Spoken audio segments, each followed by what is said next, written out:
Leave your house keys. You're not welcome here. That's what my sister said standing up at our family's Christmas party, her voice cutting through the clinking glasses and holiday chatter. She raised her wine glass like it was a toast, but her words were a blade. In front of our entire family, cousins, aunts, uncles, she declared I didn't deserve the house I'd built with my own money. My mom smirked, her eyes glinting with something cold. My dad just stared at his plate. No one spoke. The room felt like it was holding its breath. I didn't scream or beg. I reached into my pocket, pulled out my keys, and set them on my plate right between the roasted turkey and cranberry sauce. Then I looked at them, my sister, my parents, and said, "It's okay. The bank will be glad to see you." I turned, walked out into the freezing December night, and shut the door behind me. They didn't know the house was in my name alone, or that the next morning the bank would call them about a $1.2 million loan they tried to pull behind my back. That moment changed everything. If this family betrayal hits home, hit that subscribe button and drop a comment about the wildest holiday drama you've seen. Let's dive into how this Christmas party turned into my fight for everything I'd built. Let me take you back to where this all started before that Christmas party flipped my life upside down. I'm Jennifer Brooks, and I'd spent years grinding as an interior designer, taking every freelance gig to save for something my family thought was a long shot, a house of my own. Growing up in Asheville, North Carolina, I was the one who kept my head down. I got good grades, paid my bills, and never asked for help. Amanda, my sister, was the opposite, always chasing some half-baked idea, quitting jobs faster than she started them, and leaning on our parents to clean up her messes. They called her creative, the one who needed a safety net.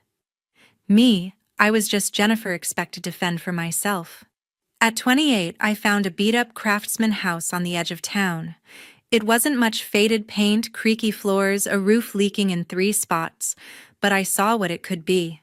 I'd saved $60,000 every cent from late nights sketching layouts and picking out tiles for clients. No one else in the family gave that house a second thought. Amanda scoffed, called it a money pit. My parents didn't even bother to drive by.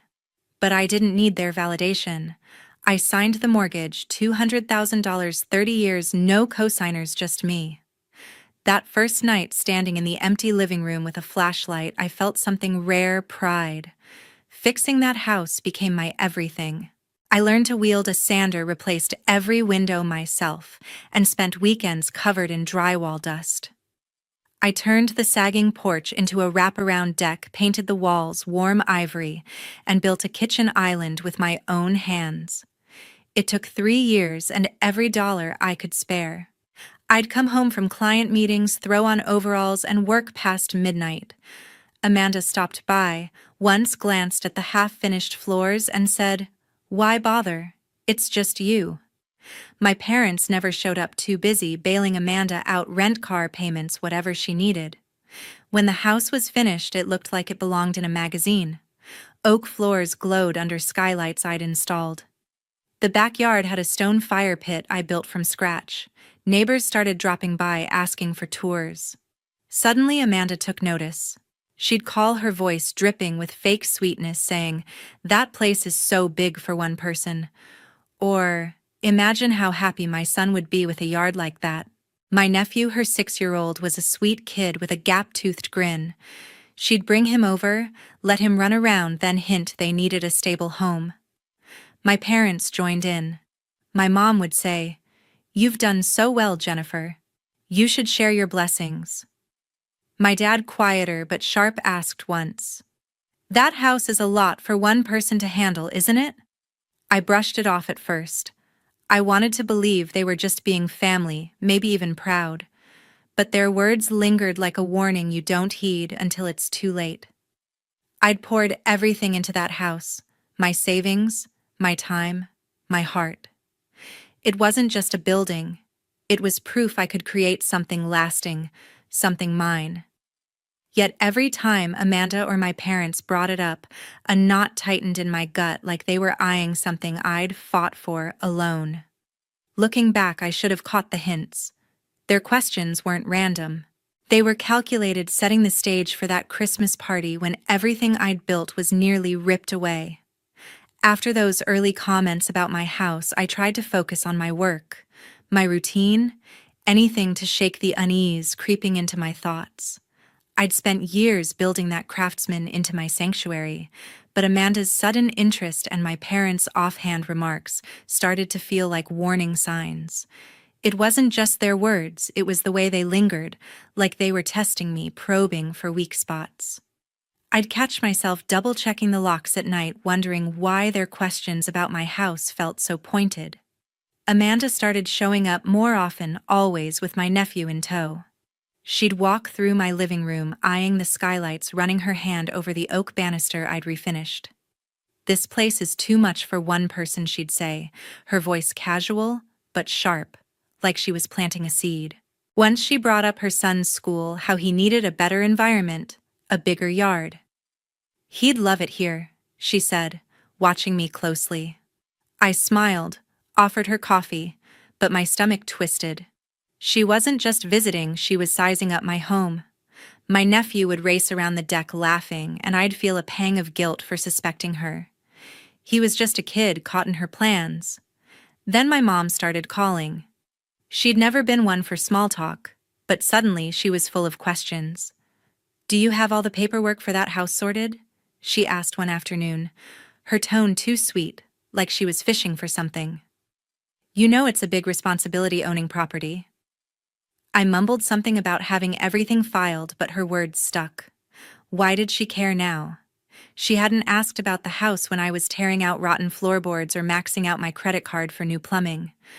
My dad was subtler, but no less strange. During a rare dinner at their place, he leaned back in his chair and said, "You ever think about putting the house in a family trust? It'd be easier to manage, easier for who I wanted to ask, but I just nodded, my fork hovering over my plate. The questions kept coming, each one a little bolder.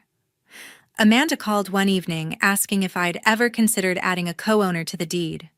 For tax purposes, she said, like she'd read it in a manual. I laughed it off, told her I had it under control, but my hands were shaking when I hung up. Another time, my mom dropped by unannounced, first time in years, and asked to see my mortgage papers. "Just to make sure you're protected," she said, her eyes darting to my file cabinet. I said they were with my accountant, a lie that came too easily. She didn't push, but her smile was tight, like she knew I was dodging her. By summer, their hints weren't hints anymore. Amanda started talking about her son's future, how he deserved a stable home, how my house was practically a family asset. My parents backed her up, their voices soft but insistent. "You've always been so independent, Jennifer," my mom said once, her hand on my arm. "But family shares. That's what we do." Shares what I thought? The house I'd paid for alone. The knot in my gut tightened, a mix of anger and dread. I started keeping my documents in a safe, not just the file cabinet. I'd lie awake replaying their words, wondering what they were planning. One night, Amanda texted me a photo of my nephew playing in my backyard, captioned, "This could be his home someday." That's when it hit me. They weren't just talking. They were building up to something bigger, something that would unravel everything I'd worked for. I didn't know what yet, but I knew I couldn't ignore it anymore. Their words, their visits, their questions, they were pieces of a puzzle I didn't want to solve, but I had to. That Christmas party was just months away, and I had no idea how far they'd go. By December, the unease I'd felt for months had settled into a quiet dread, like a storm you know is coming, but can't predict.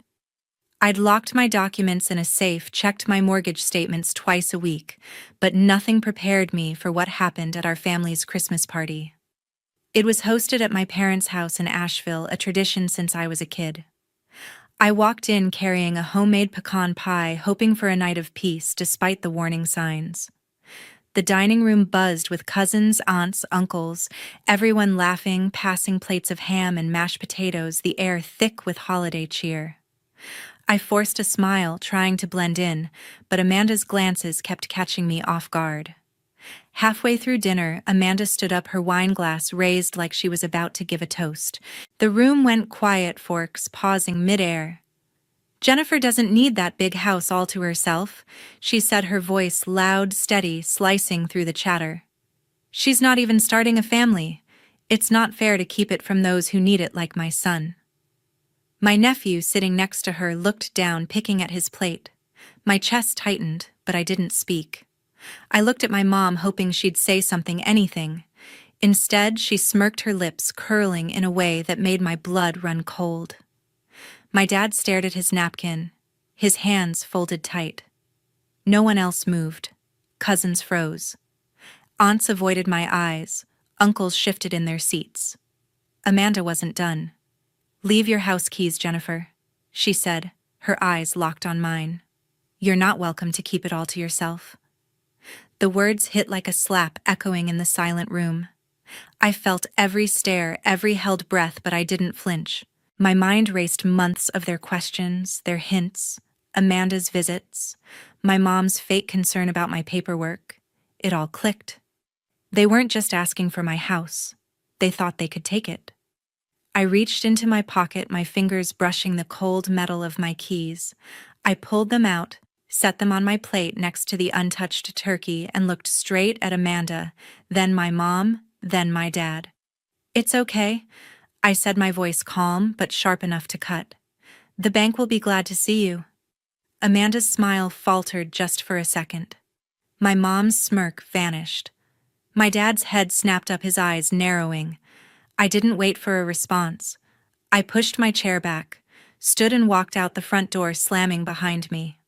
The December air stung my face as I stepped into the night, my breath visible under the streetlights. I didn't cry or scream. I just kept walking, my heart pounding with a mix of anger and clarity. Their boldness at the Christmas party, so public and unapologetic, showed they believed they had me trapped. But I wasn't defenseless. I'd secured my documents in a safe months ago, sensing their intentions weren't innocent. I'd been checking my mortgage statements religiously, watching for any hint of tampering. As I walked away from my parents' house that night, I knew something was coming. The next morning, a call from the bank would reveal just how far they'd gone to claim what I'd built with my own hands.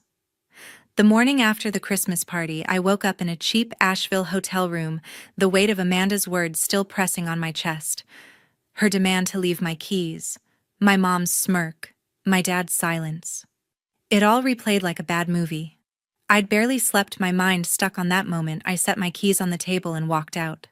My phone sat on the nightstand, buzzing with unread messages from Amanda and my parents. I ignored them, splashing cold water on my face, trying to shake the anger and betrayal. I knew they were up to something, but I didn't know how deep it went. Not yet. At 8:17 a.m., my phone rang, an unknown number. I almost let it go to voicemail, but something told me to pick up. "Ms. Brooks, this is Karen from First Asheville Bank." A woman's voice said, calm but urgent. "We need to discuss an issue with your property." My stomach dropped. "What issue?" I asked, gripping the phone.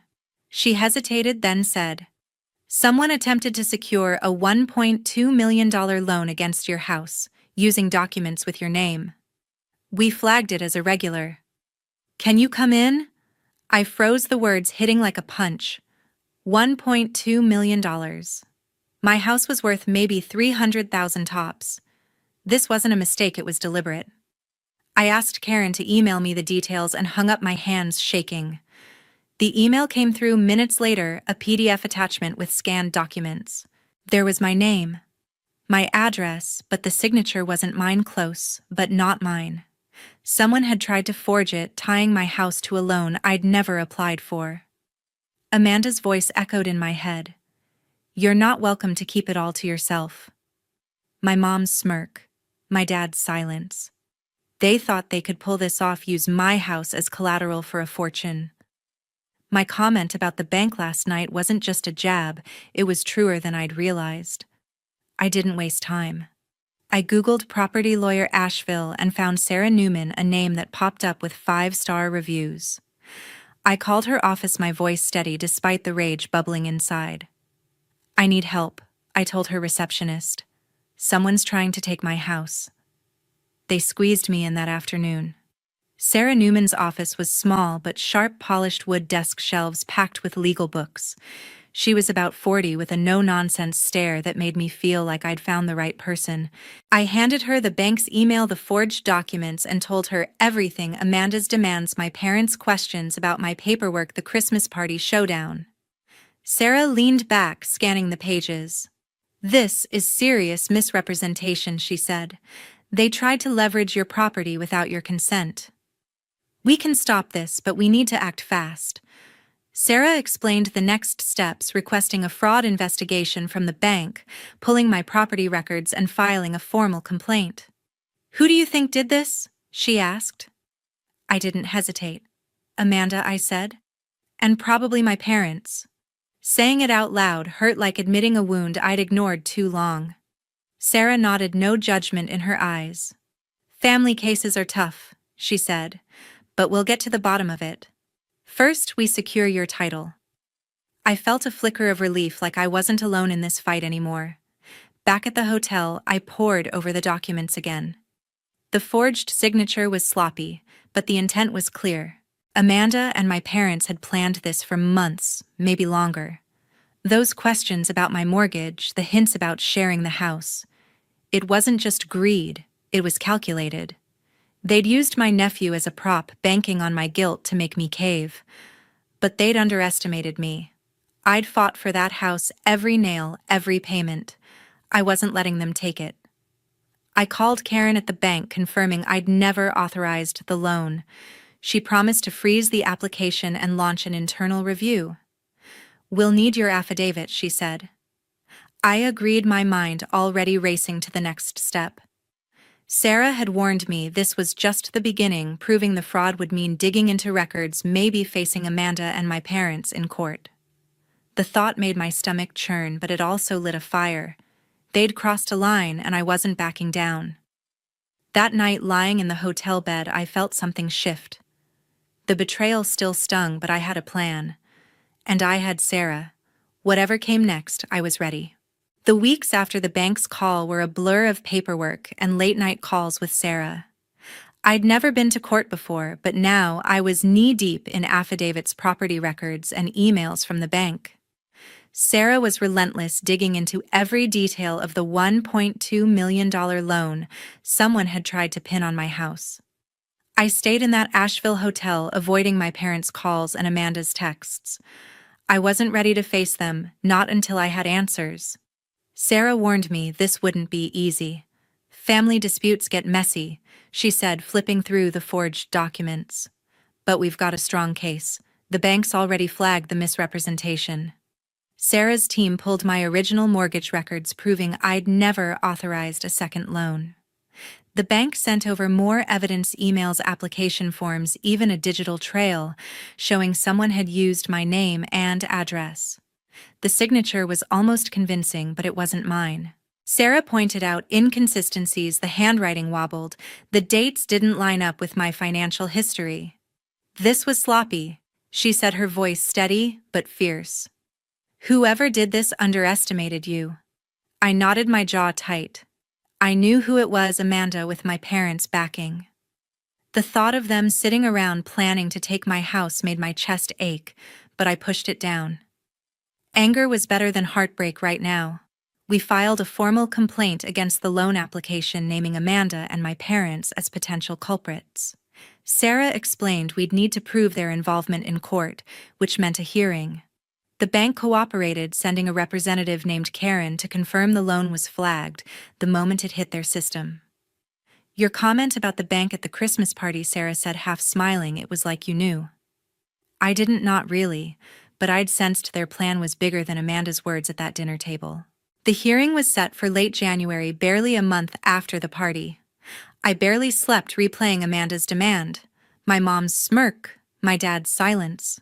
Sarah prepped me for weeks: how to answer questions, stay calm, stick to the facts. "They'll try to twist this," she warned. "Make it about family, not the law."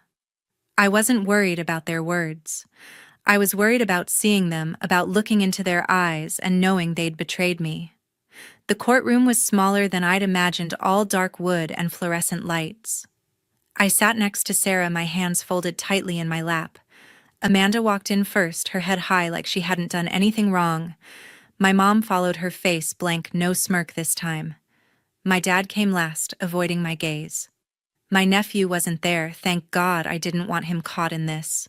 The judge, a woman with sharp eyes, called the case. Sarah presented our evidence, the forged documents, my mortgage records, the bank's testimony. Karen took the stand, explaining how the loan application raised red flags, wrong signatures, mismatched financial data. Amanda's lawyer argued it was a misunderstanding, claiming she'd only explored options for a family investment. I almost laughed. A $1.2 million loan wasn't an exploration, it was a calculated move. Sarah didn't let it slide. She pressed Karen, who confirmed the application listed Amanda as the primary beneficiary with my parents as co-signers. My heart sank, even though I'd known it was coming. They'd used my house as collateral, banking on me, folding under pressure. When it was my turn to speak, I stood, my voice steady. I bought that house with my own money, I said. I fixed it with my own hands. They never helped, never cared until they saw a chance to profit. Amanda shifted in her seat, her face tight. My mom stared at the floor. My dad's hands twitched, but he said nothing. The judge watched me, her pen pausing. Sarah followed up, showing emails between Amanda and a loan officer sent weeks before the Christmas party. They'd planned it all along, using my nephew as an excuse, my trust as a weakness. The hearing stretched on, with Sarah dismantling their defense piece by piece. Amanda's lawyer tried to paint me as selfish, hoarding a house too big for one person. Sarah countered with my financial records, proving every payment came from my account. By the end, the courtroom was quiet, the air heavy with tension. I looked at Amanda, waiting for her to meet my eyes. She didn't. My parents didn't either. They'd gambled on taking what was mine, and they were losing. The judge said she'd review the evidence and rule soon.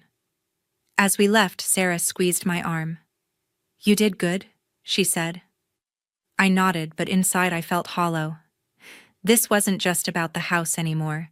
It was about family, or what was left of it.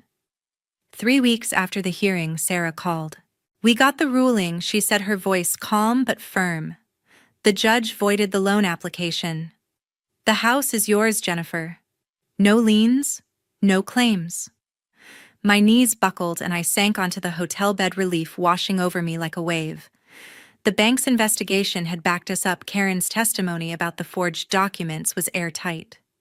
The judge ruled the $1.2 million loan attempt was a clear case of misrepresentation, with Amanda and my parents named as the responsible parties. Sarah added, "They're facing penalties, maybe even a fraud investigation. You're clear." I should have felt like celebrating, but the victory was bittersweet. My house was safe, but my family wasn't. I drove back to my Craftsman that afternoon, the oak floors and skylights welcoming me like an old friend. I walked through every room, touching the banister. I'd refinished the kitchen island I'd built. This was mine, not because of a judge's ruling, but because I'd earned it. Still, Amanda's words from the Christmas party echoed. "You're not welcome to keep it all to yourself." My mom's smirk. My dad's silence. They'd tried to take it all, and for what? A quick payout. I couldn't wrap my head around it. Sarah met me at her office the next day to wrap up paperwork. "You've got options now," she said, sliding a folder across her desk. "You could press charges, push for damages." I shook my head. The idea of dragging Amanda and my parents through another court case felt like sinking deeper into their mess. I just wanted it over. "What about my nephew?" I asked. He was the only one I still cared about, the only one who hadn't chosen this fight. Sarah sighed. "He's a minor, so he's not involved. But reaching out might be tricky with Amanda in the picture." I nodded, my throat tight. I missed his gap-toothed smile, his laughter on my deck. But he was tied to them, and I couldn't risk that. That night, I sat on my porch, the February air crisp against my skin. I wrote 3 letters.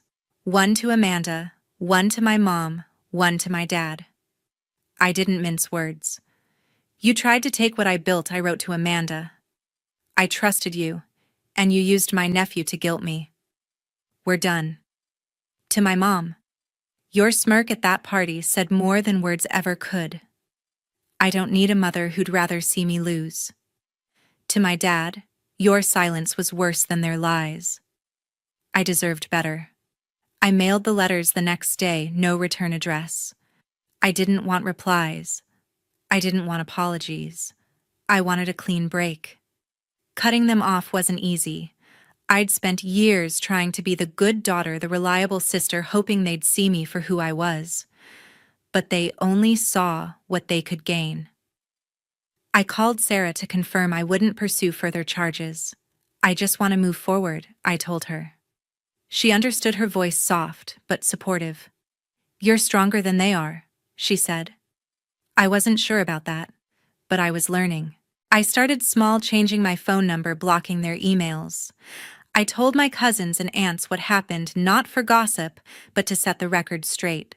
Some reached out, shocked, offering support. Others stayed silent, loyal to my parents. That hurt, but it clarified things. I didn't need a big family, just one I could trust. My nephew was the hardest part. I set up a small savings account for him, something Amanda couldn't touch for when he's older. It wasn't much, but it was my way of keeping him in my life, even from a distance. Back in my house, I felt lighter, like I'd shed a weight I'd carried too long. The victory wasn't just about the house, it was about reclaiming my life. Amanda and my parents could face their consequences without me. I'd fought for what was mine, and I'd won. Now I had to decide what came next, not just for the house, but for me. The road ahead felt open, uncertain, but mine to walk. A year had passed since that awful Christmas party, and I was determined to make this one different. I stood in my craftsman house in Asheville, the oak floors gleaming under the skylights I'd installed with my own hands. The smell of roasted turkey and pecan pie filled the air, mixing with the crackle of the fire pit outside.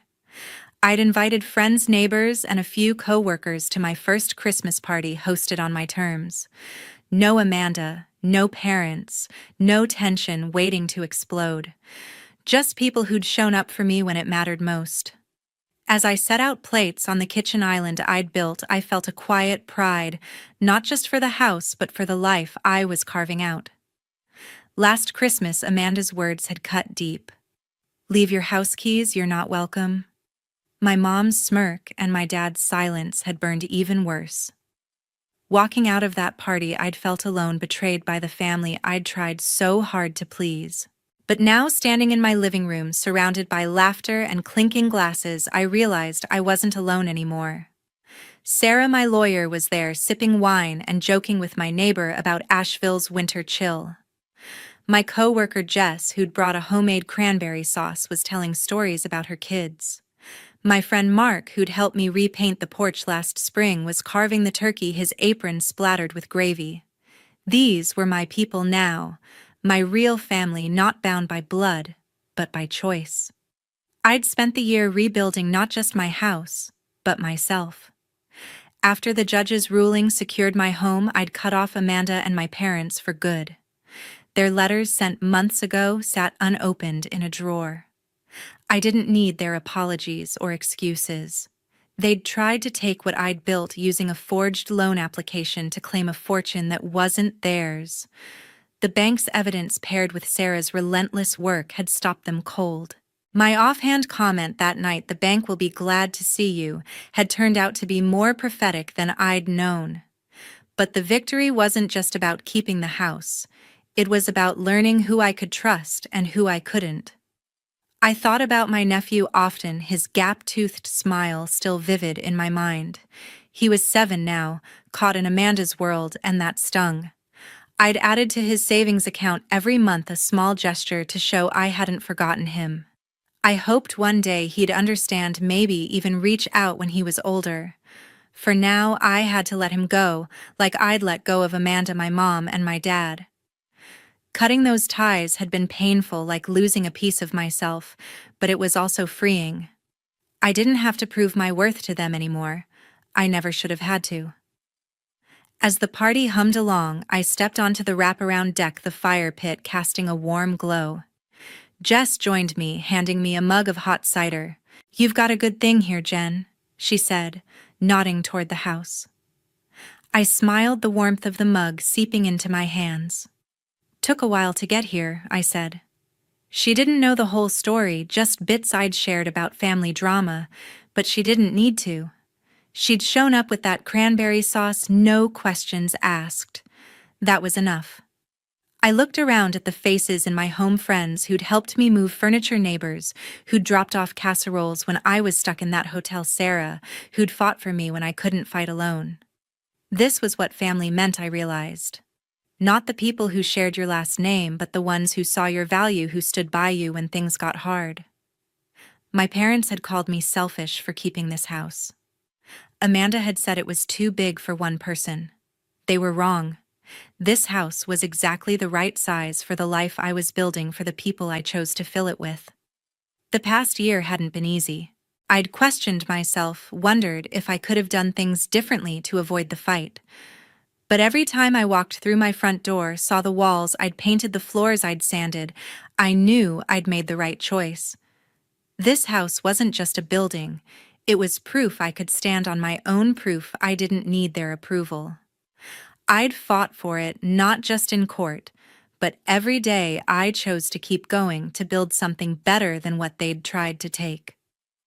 As the night wound down, I raised a glass, my voice steady.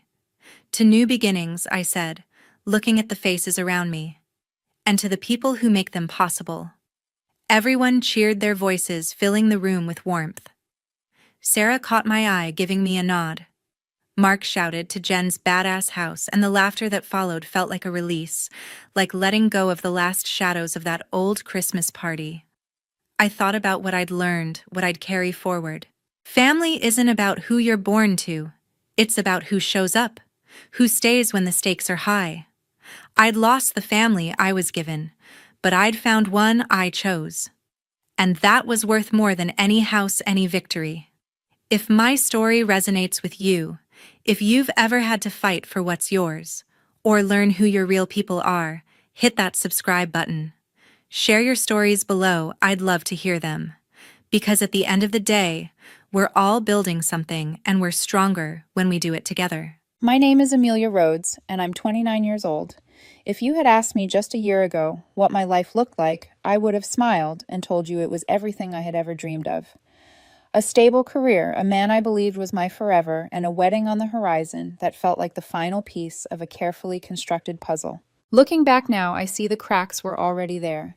But in those moments, I was too blinded by love, or perhaps by hope, to notice how deep they ran. It was a Saturday morning, 3 months before the wedding.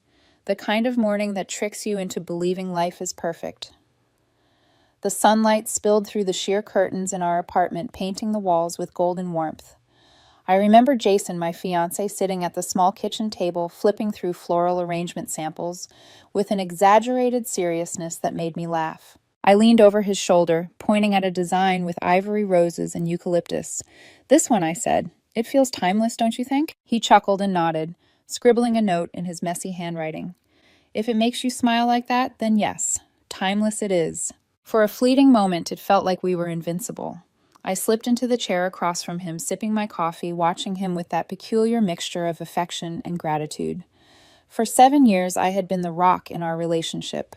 While Jason explored different jobs, dabbled in passions, and tried to find himself, I worked. I climbed the corporate ladder, secured the apartment we shared, paid for most of our groceries, and even helped cover his lingering student loans. I never thought of it as a burden. It was a partnership. My stability allowed him space to chase his dreams, and his energy, his charm brought color into my carefully organized world. When he told me he wanted to start his own design business, I didn't hesitate. I drafted his business plan with him, gave him a loan, and even handled some of the marketing late at night after my own job left me exhausted. I did it because I believed in him, but more than that, I loved him. That morning, when we finalized the floral arrangements, Jason leaned back with a rare, unguarded laugh. He tugged me onto the couch, pulled me into his lap, and kissed the side of my forehead. "Can you believe it, Leah?" He whispered his nickname for me. "We're really doing this. We're going to be husband and wife." I remember that warmth spreading through me so fierce it nearly hurt. I thought, this is it. This is the life I've been building toward. But what I didn't know, what I couldn't know, was that life has a cruel way of rewriting itself when you least expect it. The weeks rolled by, and though our wedding plans accelerated, something in Jason shifted. The laughter we once shared was thinner, almost forced. Our comfortable silences, once so full of unspoken understanding, turned brittle. He was always on his phone, his screen glowing late into the night. When I asked what he was doing, he would smile too quickly and say, "Just wedding stuff, Leah. Don't worry about it." I told myself not to press. He was probably stressed, overwhelmed with preparations. Still, the unease tugged at me like a loose thread, small but impossible to ignore. And then Maya returned. Maya had been my closest friend since childhood, though our paths had diverged after college. She was the kind of person who commanded a room the moment she entered, charismatic, fearless, reckless, in ways I never dared to be. When she heard about my wedding, she moved back to town. At first, I was thrilled. It felt poetic, my best friend from childhood standing beside me on the most important day of my life. But almost immediately, she and Jason clicked in a way that made my chest tighten. Maya offered to help with the wedding preparations, picking up favors, checking out venues, meeting with the DJ, things Jason eagerly agreed to.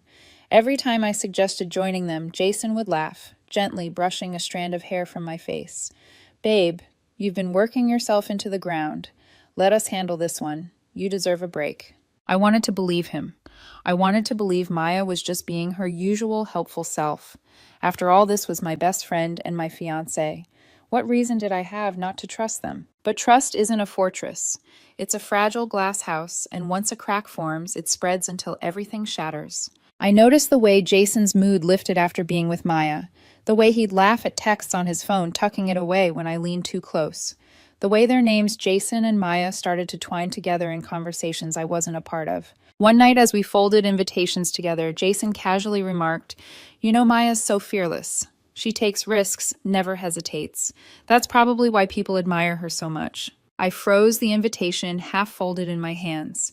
The words were meant as a simple observation, but beneath them was something sharp, a comparison. A reminder that I was not fearless, not reckless, not thrilling in the way Maya was. I swallowed hard, forcing a smile, but inside, a cold dread rooted itself in my chest. For years, I had been the provider, the anchor.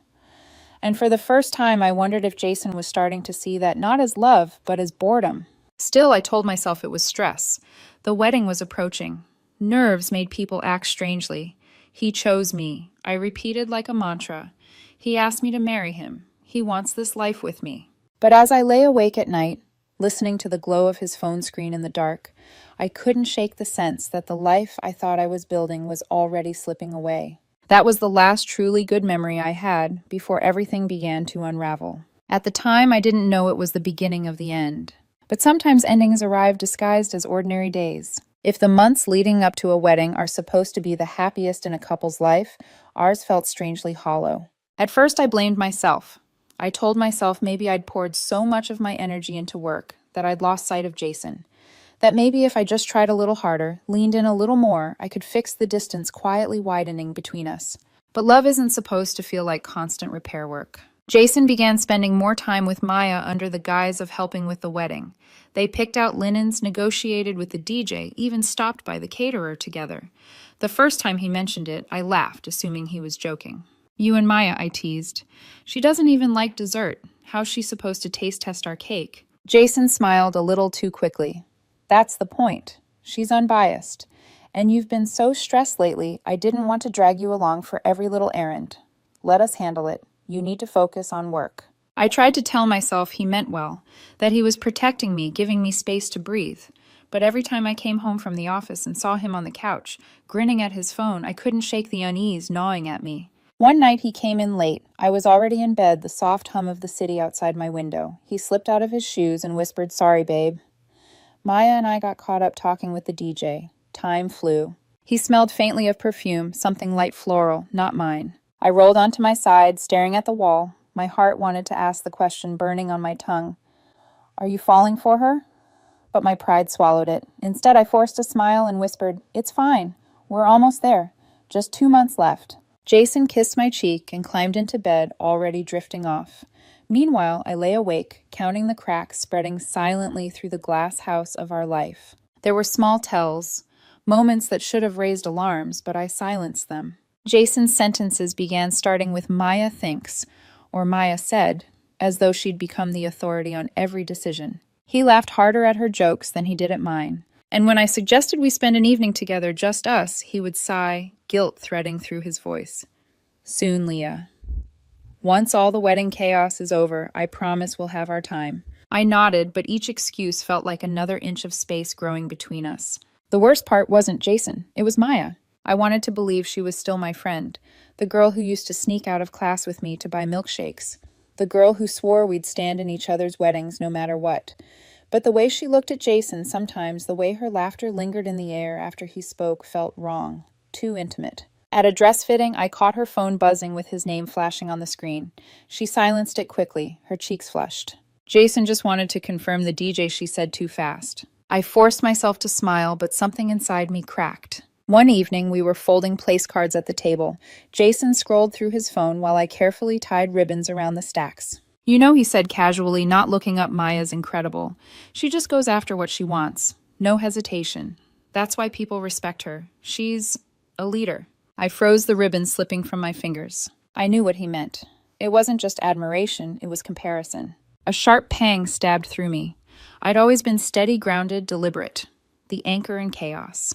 But suddenly it felt like those very qualities, the ones that had built our life, the ones that made me sacrifice and support him, were nothing more than flaws in his eyes. I forced a smile, hiding the storm brewing inside me. That's true, I said softly, my throat tight. Jason didn't notice. He was too busy laughing at a message on his phone. At work, I found myself distracted, staring at spreadsheets that blurred into nothing. My coworkers asked if I was okay, and I plastered on my brightest smile. Wedding stress. I lied. But at home, silence became unbearable. Jason stayed out later. His phone buzzed with messages he never explained. And when I finally asked him one night, his answer was sharp defensive. God, Leah, it's just Maya. Stop being so paranoid. Paranoid. The word stung worse than any admission could have. It was the kind of word people use to gaslight, to twist suspicion into shame. I nodded quickly, retreating into myself. The last thing I wanted was to become the needy fiancé who drove him further away. Still, I clung to hope. We had 7 years together. He proposed. He said he loved me. Surely these doubts were nothing more than the jitters people whispered about in hushed tones. He chose me, I reminded myself again and again. But late at night, as I stared at the glow of his phone, lighting up his face, I couldn't shake the sinking feeling that I was already losing him. And worse, I couldn't tell if he was already gone. Sometimes betrayal doesn't arrive with a bang. It creeps in like a shadow at the edge of your vision.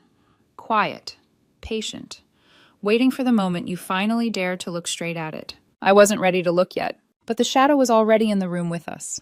It was a Tuesday evening, just 2 days before the wedding. Our apartment looked like a florist's workshop collided with a liquor store. Boxes lined the floor, half-empty champagne bottles leaned against stacks of seating charts, and the sweet, heavy scent of lilies clung to the air. What was supposed to feel festive now felt suffocating. I sat at the dining table, threading ivory ribbons through place cards with methodical precision, trying to distract myself from the gnawing unease that had been building for weeks. Each card was a small promise, 2 names, written in careful calligraphy, a future gathering of family and friends. I wanted to believe those promises still meant something. Jason stepped in from the balcony. His shoulders were stiff, his arms crossed tightly across his chest. He didn't sit down, didn't smile. He just stood there, staring at the chaos around us, with an expression that sent a cold shiver down my spine. I looked up and forced a smile. Almost done. Just a few more cards and we'll be ready to... We need to talk. His voice was flat, detached. The ribbon slipped from my fingers. My heart started pounding so hard I could hear it in my ears. What's wrong? Did something fall through with the caterers? He shook his head slowly. His eyes, once so warm, were blank. It's not the caterers. I swallowed. Then what is it? He drew a sharp breath, then exhaled like he'd rehearsed the line. Amelia, I can't marry you. The world tilted. My chest seized, but my body didn't move. For a moment, I waited for the punchline, for him to smirk, for the cruel joke to end. But his face stayed cold, unflinching. I don't understand, I whispered. Jason, the wedding is in 2 days. He ran a hand through his hair, looking anywhere but at me. I've been talking to Maya a lot, and I've realized something. The truth is, I've never really been in love with you. The words landed like a physical blow, knocking the air from my lungs. 7 years of sacrifice, of late nights, drafting business plans, of pouring my paycheck into building his dreams, shattered in an instant. I gripped the edge of the towel, my knuckles white. What are you saying? Jason finally met my eyes, his gaze colder than I'd ever seen it. You're amazing, Amelia. You're stable, kind, reliable, but you're not what I need. I need passion, excitement, someone who pushes boundaries. Maya understands that. She makes me feel alive in a way I've never felt with you. My stomach twisted. Maya. The name tasted like ash on my tongue. My best friend? I asked, my voice trembling. You're leaving me for Maya. For the briefest moment, I thought I saw guilt flicker across his face, but then his lips curved into the faintest smug smile. She knows what she wants. She takes risks. She's not afraid of anything. That's the kind of partner I need beside me. Not safety, not routine. The way he said those words, safety, routine, made them sound like curses. As if my stability, the very thing that had carried us for years, was now a chain around his neck. I felt tears sting at the back of my eyes, but I refused to let them fall. Not in front of him, not when he wanted me to break. I forced my voice to stay steady. So all of this, the flowers, the plans, the vows, it was never real to you. He shrugged, casual, almost cruel. It was nice, but it's not love, not the way it should be. For a long, heavy moment, silence hung between us. My whole world was collapsing, yet some strange calm settled over me. Maybe it was shock, or maybe it was the realization that begging wouldn't change a thing. I straightened in my chair, my hand still on the stack of place cards. My voice, when it came, surprised me with its quiet strength. All right. Jason blinked, startled. All right, that's it. I gathered the cards into a neat pile and set them gently in a box. If this is what you want, then I won't stand in your way. I'll be out by tomorrow morning. His brows furrowed. He'd expected rage, pleading, anything but this. Amelia, no. I stood meeting his eyes with a clarity I didn't know I had in me. You've made your choice, and in a way, you've done me a favor. You freed me from a lie I didn't even know I was living. For the first time that night, Jason looked unsettled. He opened his mouth, but no words came. I walked to the bedroom, pulled a duffel bag from the closet, and began folding my clothes with mechanical precision. He hovered in the doorway, guilt softening his voice. Leah, are you okay? I didn't look up. I will be. He shifted awkward. I'm sorry. I know this is a lot. This isn't about me not being enough, I said, finally turning to face him. This is about you needing more than anyone could give you, and someday you'll realize that's not passion, it's selfishness. His face paled, but I didn't stay to watch. I zipped the bag and returned to the living room, setting the key to our apartment on the counter. Goodbye, Jason. I spent that night on the couch, staring at the ceiling while he moved quietly in the other room. There were no tears, no shouting. Just the steady beat of my own heart reminding me I was still alive, even if the life I'd built was gone. By morning, I carried my bag out the door. I didn't look back. The silence that followed was both devastating and liberating. Devastating because the man I loved had chosen betrayal over honesty. Liberating because I knew deep down I hadn't lost him. I'd lost an illusion. And sometimes losing an illusion is the first step to finding yourself. When I closed the door behind me that morning, duffel bag slung over my shoulder, I thought the silence would crush me. 7 years of my life had just ended with a sentence. A wedding dismantled, a future erased. The air outside was sharp, almost mocking in its freshness. People hurried down the street, sipping coffee, talking on phones, laughing, as though the world hadn't just split open inside me. I wanted to scream at them, "Don't you see my life is over?" But instead I kept walking. I moved into a small apartment across town, a one-bedroom with creaking floors and walls, thin enough to hear the neighbors' television through. It wasn't much, but it was mine. No ghosts of wedding flowers, no scent of lilies, no shared keys, resting like accusations on the counter. The first nights were the hardest. I'd lie in bed staring at the ceiling, my mind replaying Jason's words like a cruel tape on loop. I've never really loved you. Maya makes me feel alive. There were no tears, not at first. just a hollow ache, grief without release. My phone buzzed constantly. Jason, Maya, mutual friends, even his mother. I turned the screen face down, each vibration like a gnat I refused to swat. I didn't block them yet, not because I wanted to read the messages, but because I wanted the sound of them begging to remind me, "You did this, Jason, not me." Eventually, I did block them. Him, her, all of them. Silence fell, and though it was suffocating at first, it slowly began to feel like freedom. I threw myself into work. If love had betrayed me, then maybe work could save me. I arrived early, stayed late, buried myself in projects until the numbers blurred and my body ached. My manager noticed, and within 6 months I was promoted. It wasn't just the hours, it was the fire. Every ounce of energy I had, once poured into Jason's dreams, was now mine. The business plan I'd once written for him, I adapted the format to my own proposals, pushing new initiatives at work. The marketing tricks I'd stayed up late doing for his side hustle, I used them to make my team stand out. Bit by bit, I built something of my own, something no one could take away from me. Still, the ghost lingered. Some nights I'd walk past bridal shops, their windows filled with white gowns glowing under the fluorescent lights. My chest would tighten, my breath catch. For a heartbeat, I'd imagine myself in one lace, trailing behind flowers in hand, Jason's smile waiting at the end of the aisle. Then I'd blink and the image would vanish, replaced by the memory of his cold, detached face, the way he'd said, "I've never loved you." I'd keep walking, shoulders squared, forcing each step until the ache dulled. It wasn't all bleak. There were moments small, unexpected, where light pierced the fog. An old coworker invited me to a trivia night, and I laughed harder than I had in months. A stranger complimented my jacket on the subway, and I caught myself smiling the rest of the ride. I started buying flowers for myself. Bright sunflowers, cheerful tulips. I set them in the window of my tiny apartment, reclaiming the beauty of blooms without letting them remind me of loss. And slowly, the silence no longer felt like emptiness. It felt like space. Space to breathe, to rebuild, to rediscover who I was without being Jason's anchor. A year passed. On the anniversary of what would have been my wedding day, I lit a candle in my apartment. Not for mourning, but for release. I whispered into the flickering light, "I loved you once, and I let you go.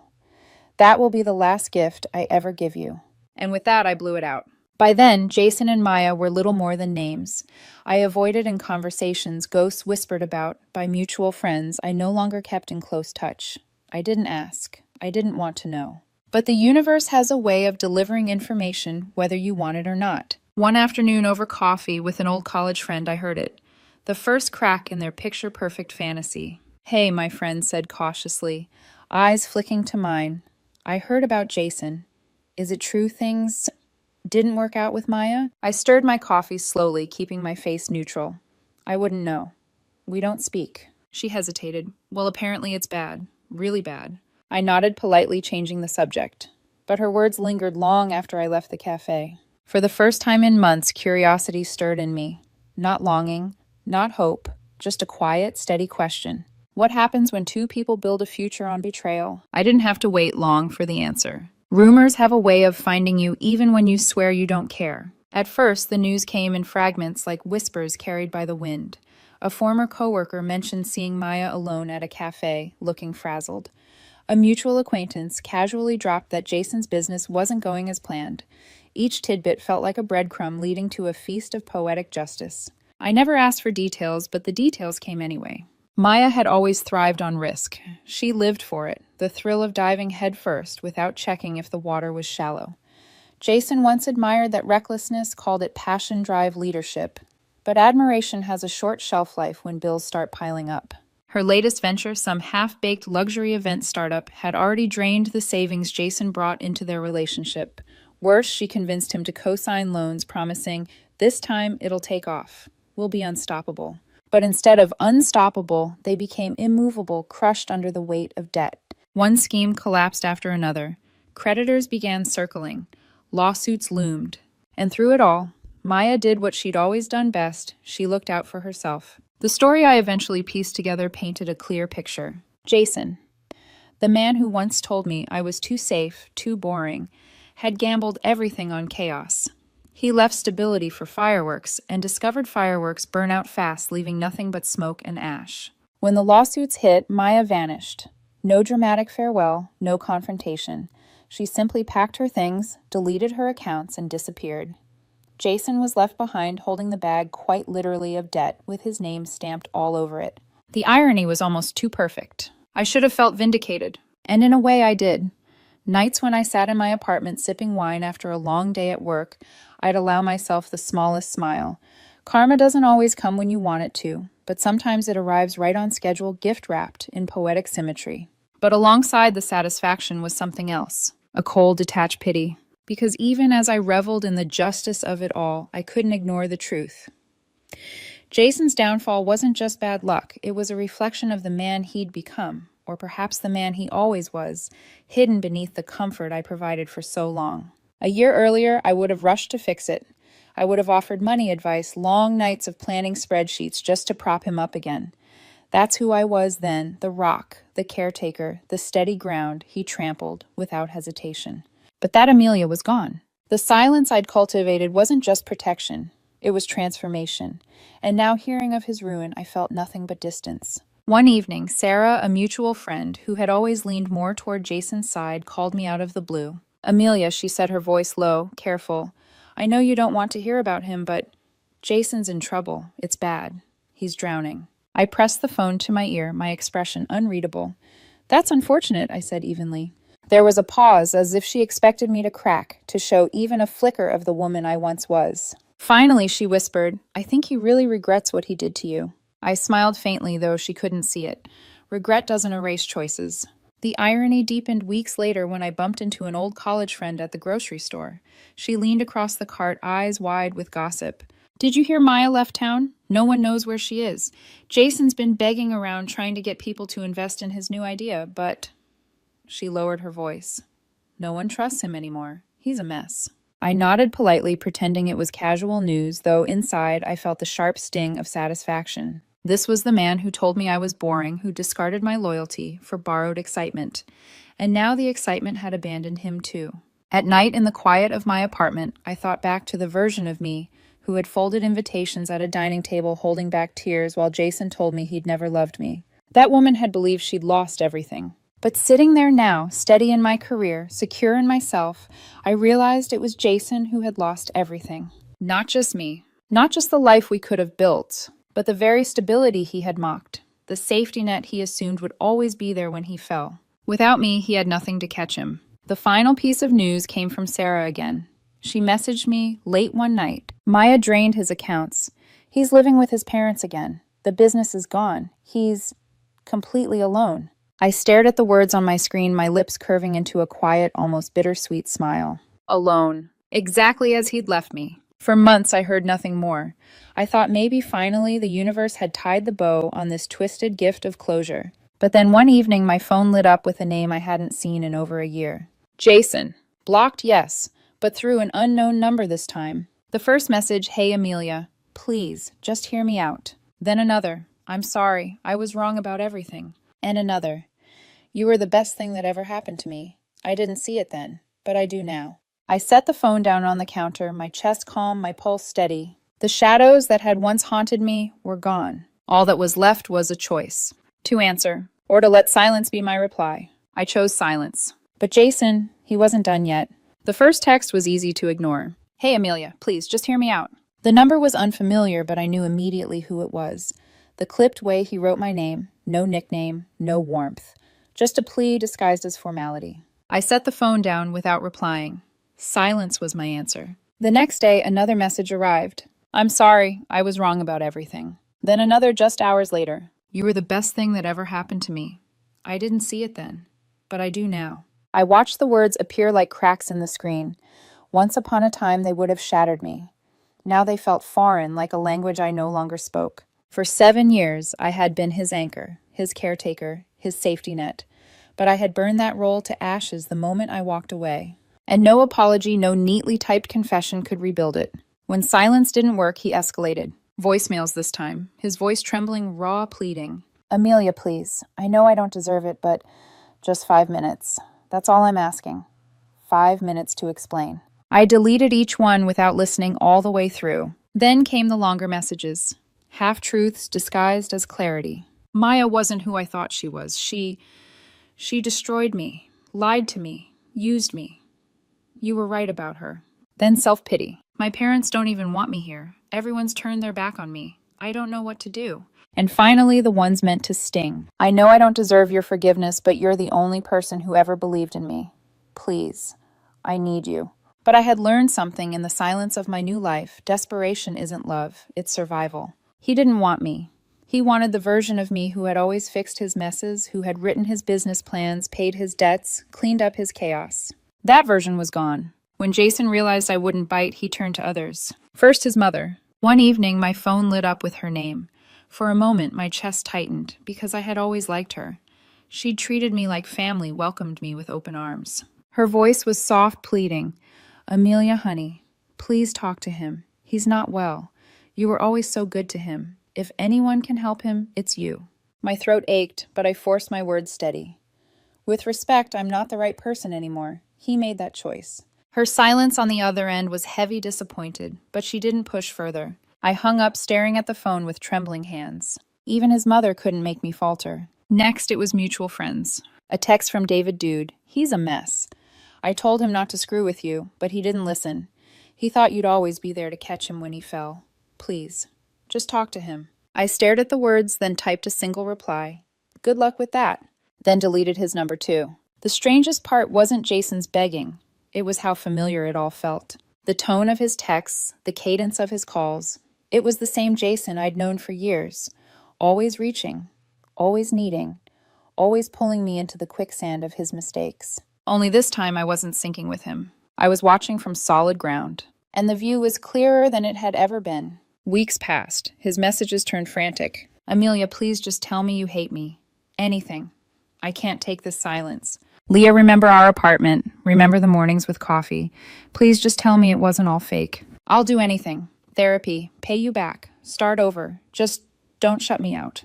But I did shut him out. Every time. Not out of cruelty, but because silence was the only answer that fit. Then one afternoon, he crossed the line I knew he eventually would. He showed up. I was leaving work, my heels clicking against the marble floor of the lobby, when I saw him standing outside. For a moment, I almost didn't recognize him. His hair was unkempt, his clothes rumpled, his eyes hollow. The smug man who once called me boring was gone. In his place stood someone smaller, broken. Amelia, he breathed, stepping forward. His voice cracked. Please, just give me 5 minutes. I tightened my grip on my bag, my expression cool. I don't have 5 minutes for you. He flinched, as if the words themselves cut him. Please, just listen. Maya ruined me. She left me with nothing. I see it now, you were the one.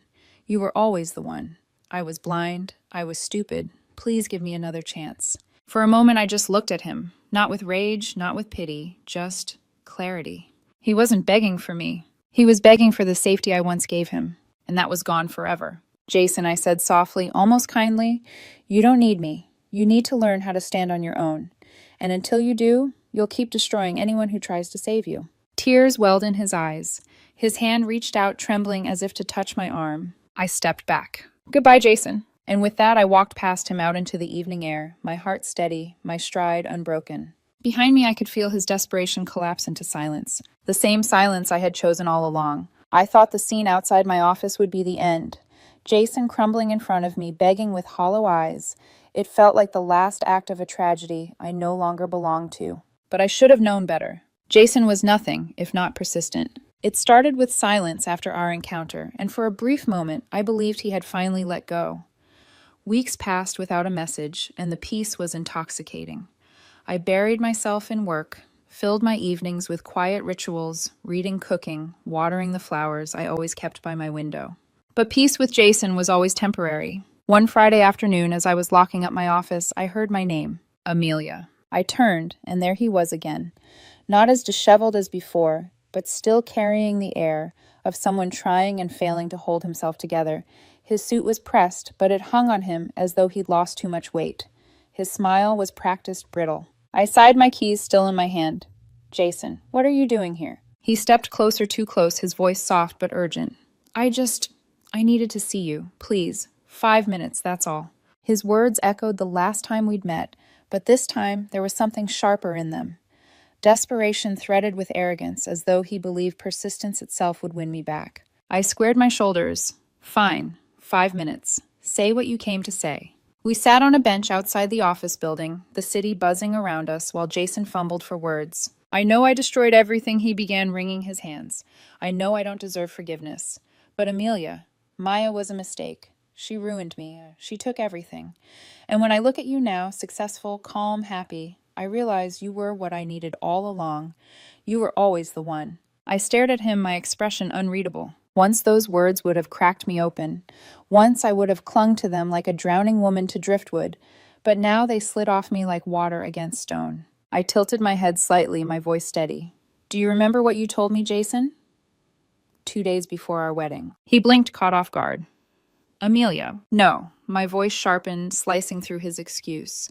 You looked me in the eye and told me you'd never loved me. You called me safe, routine, boring. You said you needed passion and risks, and you found it in Maya, exactly what you wanted. He flinched, his face paling. I was wrong. I didn't know what I was saying. I didn't know. You knew, I interrupted, my tone icy calm. You knew enough to dismantle 7 years in one breath. You knew enough to humiliate me, discard me, replace me with my own best friend. Don't pretend it was confusion. It was choice, your choice. His mouth opened, but no sound came out.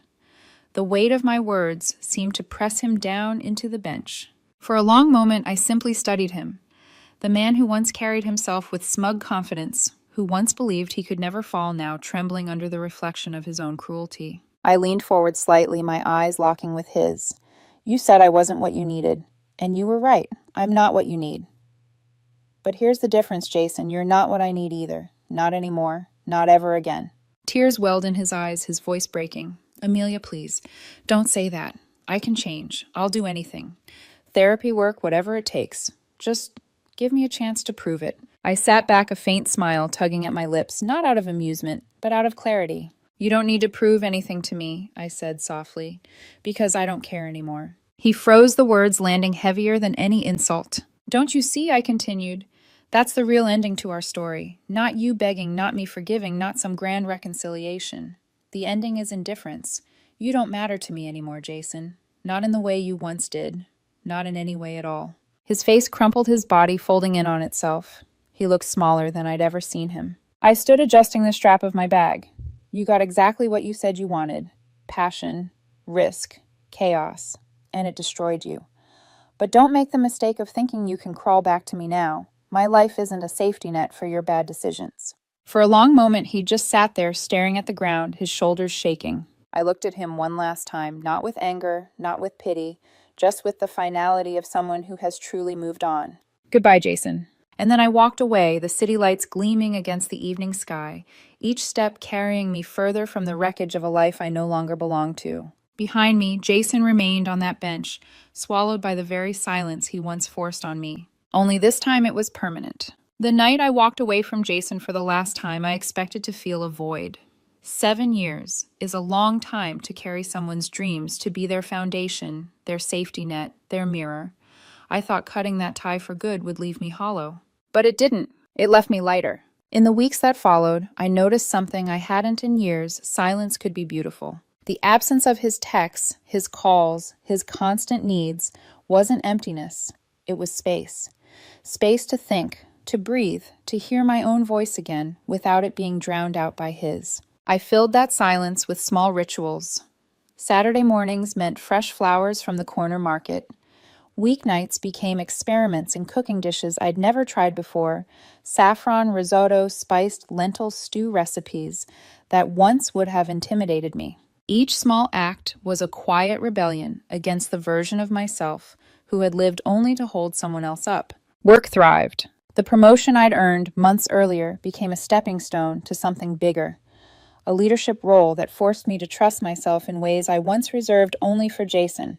I wasn't just the stable one anymore. I was decisive, innovative, respected. My coworkers began turning to me for guidance, and for the first time I realized I had always been a leader. I'd just hidden that truth behind someone else's shadow. One evening, as I walked home through the city streets, the golden hour painting everything in warm light, I caught my reflection in a shop window. I stopped staring. The woman looking back at me wasn't the Amelia who once tied ribbons around wedding invitations while her fiancé texted another woman. She wasn't the Amelia who begged herself to believe she was enough. This Amelia was calm, strong, independent. Her shoulders no longer hunched under the weight of someone else's dreams. For the first time, I recognized myself and liked what I saw. Of course, life has a way of testing even the strongest transformations. A few months later, Sarah reached out again. "Jason's not doing well," she said softly over the phone. "He's been trying to start over, but he's lost. He talks about you all the time." I listened silent. "Amelia," she continued, almost pleading, "wouldn't it help him if you just talked to him? Gave him closure." I thought about that word closure. For Jason, closure would mean me stepping back into the role I had already buried, caretaker fixer, the steady hand to hold his chaos together. But for me, closure had already happened. It happened the moment I looked him in the eye and realized his words no longer had the power to break me. It happened when I chose silence over his cries, indifference over his apologies. It happened when I walked away for the last time and felt lighter, not emptier. "Closure," I said. Finally, my voice calm, "isn't something I can give him. It's something he has to find on his own." Sarah was quiet, then sighed. "I guess you're right." And just like that, I let the last thread of obligation snap. 1 year later, on the anniversary of the day, Jason had ended everything. I sat on my balcony with a glass of wine. The city lights glittered below 1,000 tiny stars mirroring the sky. I thought about where I had been, who I had been, and how far I'd come. Jason had been my first great love, yes, but he had also been my greatest lesson. He taught me that love without respect is hollow. That stability isn't boring, it's strength. That betrayal doesn't define you, it refines you. And most importantly, he taught me that losing someone isn't the end of your story. Sometimes it's the beginning. I raised my glass to the night air, a private toast only I could hear. "To freedom," I whispered. Not freedom from him, not anymore. Freedom from the version of myself that believed I needed him to be whole. As I set the glass down, my phone buzzed. A message from a coworker. "Dinner tomorrow. There's someone I'd like you to meet." I smiled, slipping the phone into my pocket. Maybe it was nothing. Maybe it was something. But either way, I wasn't afraid anymore. Because whatever came next, I knew this. I was no one's safety net. I was no one's backup plan. I was Amelia Rhodes, and I was free.